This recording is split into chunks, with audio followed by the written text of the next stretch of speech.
अस्सलाम वालेकुम स्टूडेंट मेरे पास है एक्सरसाइज 1.18 और उसका फर्स्ट क्वेश्चन है 30 man repair a road in 56 days by working 6 hour daily in how many days 45 man will repair the same road by working 7 hour.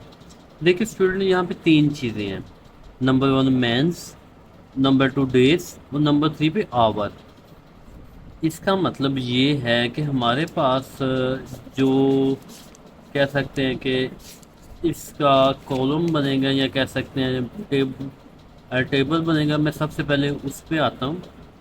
देखिए, जैसे हमने पहले लास्ट एक्सरसाइज के अंदर किया था तो उसी तरह से हमने करना है, बस थोड़ा सा इसमें डिफरेंस है। तो यहाँ पे मैं लिख लेता हूँ मैंस, फिर मैं रेशियो का साइन, मैंस के बाद मैं आवर लिख लेता हूँ। आवर्स के बाद मैं लिख लेता हूँ और मेरे पास है डेज, तो यहाँ पे मैं डेज लिख लेता हूँ। सही है, तीन चीज़ें थी मेरे पास वो मैंने लिख ली। नंबर वन, कितने मैंस हैं? 30 मैन है, तो यहाँ पे 30 लिख लेंगे। उसके बाद 56 क्या है हमारे पास? डेज है, 56 लिख लेंगे। और उसके बाद कितने आवर है? पहले फर्स्ट पे हमारे पास 6 आवर। उसके बाद क्या था? हो मैनी डेज 45 मैन, तो मैन अब कितने हो गए? 45। और repairing the same road by working 7 hour, तो टाइम हो गया 7 आवर। और हमने डेज बताने हैं कि 45 लोग रेगुलर बेस पे 7 आवर का अगर काम करें तो कितने मतलब डेज बनेंगे। तो इसको मैं नाम दे देता हूँ एक्स का। स्टूडेंट, अगर जब भी आप लोगों ने ये वाला क्वेश्चन करना है तो जो चीज़ आपने फाइंड करनी हो उसको या तो लास्ट में लिखना है या तो शुरू में। ये नहीं होना चाहिए वो दरमियान में नहीं आनी चाहिए। इसकी फर्स्ट कंडीशन आप लोगों ने याद रखनी है।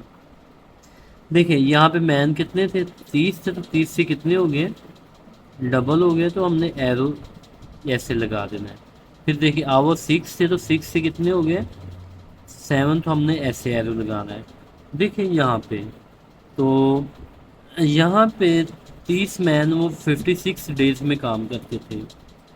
तो जब यहाँ पे हमारे पास जो है वो मैन लोग ज़्यादा हो जाएंगे और वो काम भी 6 की बजाय 7 आवर करेंगे, तो इसका मतलब यह है कि डेज फिर हमारे पास कम हो जाएंगे।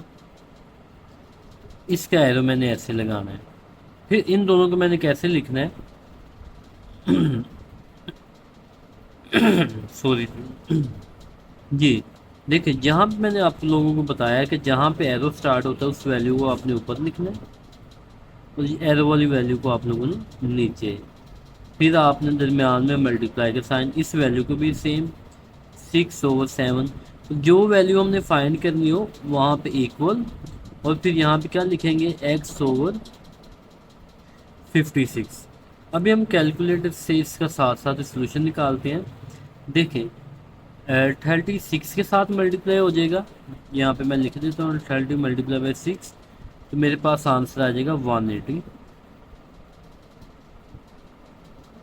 और 45 जो है ना वो 7 के साथ, ये वैल्यू ऐसे मल्टीप्लाई हो रही है आपस में।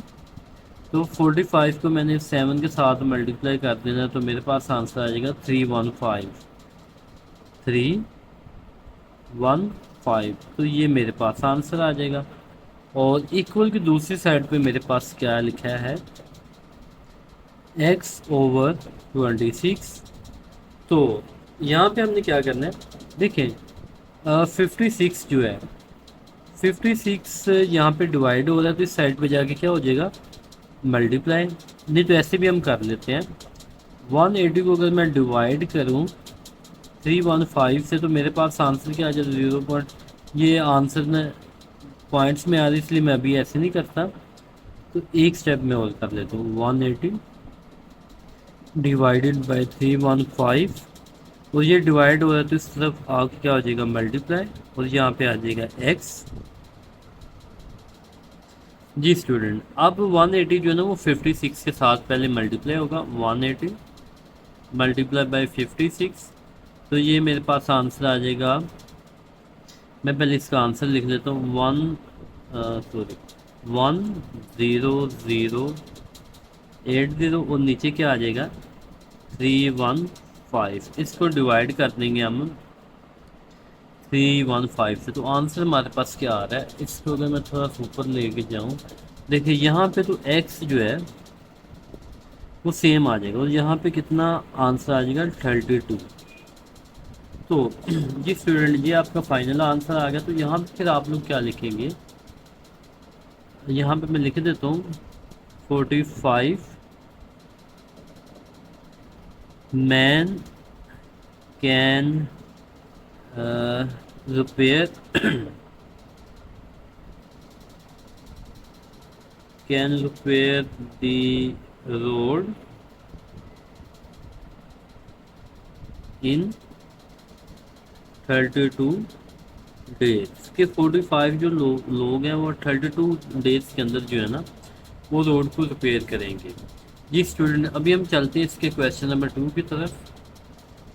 जी स्टूडेंट, क्वेश्चन नंबर 2 मेरे पास है, if 60 women spin 48 kg of cotton by working 8 hours daily, how much cotton will 30 women spin by working 12 hours? यहाँ पे तीन नाम है यूज, नंबर 1 वुमेन, नंबर 2 उन्होंने जो स्पिन करना है कॉटन वो 48 के जी है, और नंबर 3 ओवर। तो यहाँ पे मैं लिख लेता हूँ, यहाँ पे मैं देखें सबसे पहले लिखता हूँ वुमेन। कुछ बच्चे सोच रहे होंगे कि सर आप कैसे लिख रहे हैं। देखिए यहाँ पे आवर्स भी मुझे दिए हुए हैं, वुमेन भी हमें दी हुई है, लेकिन स्पिन जो है ना कॉटन जो है वो मुझे एक बार ही दिया है, इसलिए ये मैंने फाइंड करना है कॉटन। इसको फिर मैं लास्ट पे लिखूँगा। देखिए वुमेन के बाद मैं यहाँ पे आवर्स लिख लेता हूँ, आवर्स लिखने के बाद यहाँ पे लिख लेता हूँ कॉटन। जी पहले मेरे पास वुमेन कितनी थी, 60 वुमेन थी और 8 आवर थे, और कॉटन जो था ना 48 के जी वो स्पिन करती थी। फिर वुमेन मेरे पास हो गई 30, और टाइम हो गया मेरे पास 12 आवर, और कॉटन जो है ना वो मैंने फाइंड करना है। देखिए यहाँ पे ये एरो ऐसे आएगा, एरो हमेशा कम से ज़्यादा की तरफ जाना है। देखो यहाँ पे अगर आप लोग यहाँ पे देखें, यहाँ पे अगर मैं आपको थोड़ा सा बताना चाहूँ, कहते हैं कि अगर 60 वोमेन है ना वो 8 आवर काम करते हैं तो वो 48 केजी जो है ना वो कार्टन स्पिन करती हैं। पहले हम इन दोनों के दरमियान में रिलेशन देखते हैं। जब वोमेन कम हो जाएंगी तो कार्टन भी वो फिर कम स्पिन करेंगी। अगर वो देखें इसका हाफ हो गया, 30 वोमेन जो है ना वो क्या करती हैं, उन्होंने कार्टन को स्पिन करना है, लेकिन जब वुमेन कम हो जाएंगी तो टाइम उनका इंक्रीज हो गया, इसमें नहीं देखना। जब वुमेन कम हो जाएंगी तो कार्टन भी वो कम स्पिन करेंगी। तो यहाँ पे फिर देखें वो कहते हैं कि 8 आवर में वो, अब इन दोनों का रिलेशन पहले मैंने बता दिया आपको। इसका मतलब क्या हुआ कि अब वो कार्टन जो है ना वो स्पिन वो कम ही करेंगे। पहले हमने इन दोनों का देखा। देखिए 60 वुमेन इतना कार्टन करती है, जब वुमेन कम हो जाएंगी तो कार्टन भी कम हो जाएगा। फिर इन दोनों को देखिए, देखिए वुमेन जब काम करती थी 8 आवर वो काम करती थी तो वो 48 कहते हैं कि केजी कार्टन को स्पिन करती थी। जब उनका टाइम ज़्यादा हो गया तो फिर वो क्या करेंगे, कार्टन भी ज़्यादा ही स्पिन करेंगे। इसलिए मैं इसका जो एरो है वो उसको हम नीचे भी लगा सकते हैं, लेकिन इसका एरो अगर इसकी मैं थोड़ी सी डायरेक्शन चेंज करूँ, डायरेक्शन इसके हम ऐसे चेंज करते हैं कि देखें एरो मैंने कहा था कि कम से ज़्यादा की तरफ लगाना है, लेकिन अगर मैं इन दोनों को देखूं तो जिस स्टूडेंट यहाँ पे ना थोड़ा सा देखें, एक एरो मेरे पास से गलत लग गया। देखें मैंने बताया था कि अगर 60 वुमेन हैं तो वो 8 आवर 60 वुमेन जो है ना 48 केजी कार्टन को स्पिन करती हैं। जब वुमेन कम हो जाएगी तो कार्टन भी क्या हो जाएगा, कम हो जाएगा। तो हम एरो लगाते हैं कम से ज़्यादा की तरफ, तो यहाँ पे इसका एरो लगना है। ये बस गलती से ना ये नहीं एरो। और फिर देखें यहाँ पे पहले टाइम था 8 आवर, 8 आवर से कितने आवर हो गए, 12। मतलब कि देखिए, अगर पहले 8 आवर वो काम करती थी, 60 वुमेन जब 8 आवर काम करती थी, जब अब उनका टाइम भी क्या हो गया, इंक्रीज हो गया, तो ये भी डायरेक्ट इनके दरमियान रिलेशन बनता है। तो इसको हम लिख लेंगे यहाँ पे 30/60, सॉरी ये मल्टीप्लाई का साइन आ जाएगा। और नेक्स्ट मैं लिख लूँगा इसको 12/8, और यहाँ पे आ जाएगा x/48। ये स्टूडेंट्स, तो इसको हम ऐसे लिख लेंगे। और उसके बाद इसको कैलकुलेट कर लेते हैं। 30/60, 12/8, और यहाँ पे आ जाएगा। जी स्टूडेंट, अब मैं क्या करता हूँ, 30 को 12 के साथ मैं मल्टीप्लाई करवा देता हूँ। यहाँ पे मैं आप लोगों को मल्टीप्लाई करवा के दिखा देता हूँ। चलेंगे, मैं यहाँ पे नज़र आ रहा है, चलें यहाँ पे मैं मल्टीप्लाई करता हूँ। पहले 30 को 12 के साथ मल्टीप्लाई करवाएंगे, मेरे पास आंसर क्या आ जाता है। पहले मैंने इन दोनों को आपस में मल्टीप्लाई करवाया, तो मेरे पास आंसर आ जाता है 360। उसके बाद मैं 60 को 8 के साथ मल्टीप्लाई करवाऊँगा, मेरे पास आंसर आ जाता है 480। और इक्वल की दूसरी साइड पे क्या आ जाएगा, x/48। तो 48 इधर जाके क्या हो जाएगा, देखो इधर डिवाइड हो रहा है, तो यहाँ पे आके क्या हो जाएगा, मल्टीप्लाई, और इक्वल के बाद आ जाएगा x। अब आप लोग देखें अगर तो 360 को मैं पहले मल्टीप्लाई करूँगा, मैं यहाँ पे ठीक है 360 को पहले मैं मल्टीप्लाई करूँगा 48 के साथ, और इसको डिवाइड कर देंगे। चलिए पहले मैं ये लिख लेता हूँ, 360 को 48 के साथ मल्टीप्लाई करवाएंगे, 17280, और नीचे आ जाएगा 480, और यहाँ पे आ जाएगा x, और इसको डिवाइडेड बाय करना है 480। तो मेरे पास आंसर कितना आ जाएगा, 36। तो मेरा जो आंसर आ गया वो आ गया 36। तो x हमारे पास क्या था, quarter.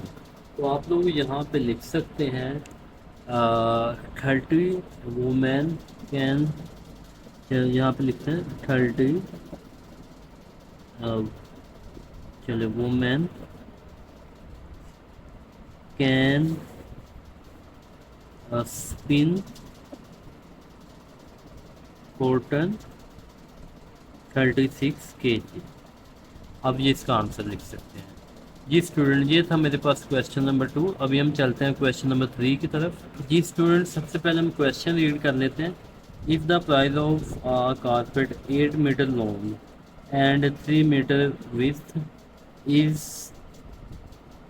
rupees 6288, what will be the price of the 12 meter long and 6 meter widely carpet। ये विथ ही होता है, विथ से ये निकला है कि जैसे हम कहते हैं लंबाई चौड़ाई जो है ना।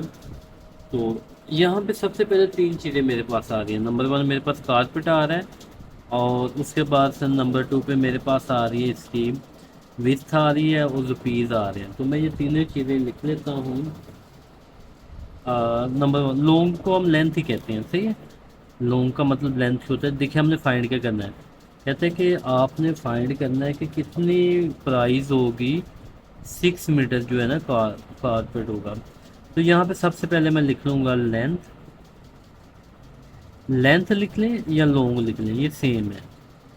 नंबर 2 पे देखें हम लिख लेंगे इसकी वाइड लिख लें या विड्थ लिख लें, ये सेम है। नंबर 3 पे हम लिख लेंगे इसकी प्राइस। देखें पहले मेरे पास सॉरी लेंथ कितनी आ रही है, कहते हैं कि लॉन्ग ए कारपेट 8 मीटर लॉन्ग, इसका मतलब लॉन्ग का मतलब लेंथ ही होता, तो 8 मीटर आ जाएगा। 3 मीटर उसकी क्या आ जाएगी, विड्थ आ जाएगी। उसकी प्राइस कितनी आ जाएगी, 6288। फिर आगे क्या लिखा है, प्राइस, कहता है कि प्राइस ऑफ 12 मीटर लॉन्ग, कहता है कि उसकी 12 मीटर लंबा है और 6 मीटर जो है ना उसकी विड्थ है, इसकी हमने प्राइस उससे बतानी है। तो यहाँ से देखिए, यहाँ से कम से ज़्यादा वैल्यू, इस तरह इसका एरो आ जाएगा, इसका भी एरो सेम ही आ जाएगा। देखिए 8 मीटर की अगर प्राइस ये है तो जब ज़्यादा हो जाएगा तो इसकी प्राइस भी क्या हो जाएगी, ज़्यादा हो जाएगी। तो इसको कैसे लिखना है आप लोगों ने, 8 डिवाइडेड बाय 12, 3 डिवाइडेड बाय 6, तो यहाँ पे क्या आ जाएगा, 6 टू 88 ओवर x आ जाएगा। देखिए 8 को 3 से मल्टीप्लाई करवाएं, 24, और 6 को 12 के साथ मल्टीप्लाई करें तो 72 आता है। और यहाँ पे देखें ये वाली वैल्यू ऐसे लिखी है। देखिए x जो है वो यहाँ पे डिवाइड हो रहा है, तो इस साइड पे जाके क्या हो जाएगा, वो मल्टीप्लाई हो जाएगा। इसको मैं थोड़ा सा ऊपर ले जाऊँ जी स्टूडेंट, तो यहाँ पे आगे ये हो जाएगा मल्टीप्लाई, और यहाँ पे वैल्यू रह जाएगी 6 टू 88। और देखिए 72 यहाँ पे डिवाइड हो रहा है, तो इक्वल की दूसरी साइड पे जाके ये क्या हो जाएगा, मल्टीप्लाई हो जाएगा। इनको हम मल्टीप्लाई करवा लेते हैं, 6 टू 88 मल्टीप्लाई बाय 72, ये आंसर आ जाएगा इसका हमारे पास 452,736। तो देखिए 24x के साथ क्या हो रहा है, मल्टीप्लाई, और इधर आके क्या हो जाएगा, ये डिवाइड। इसको डिवाइड कर देते हैं 24 से, तो मेरे पास आंसर आ जाएगा जी, मेरे पास इसका आंसर आ जाएगा 18864 जी स्टूडेंट, इसका आंसर मेरे पास ये आ जाएगा।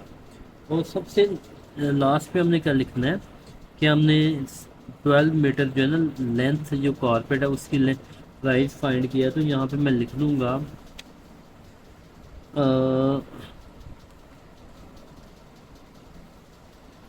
कारपेट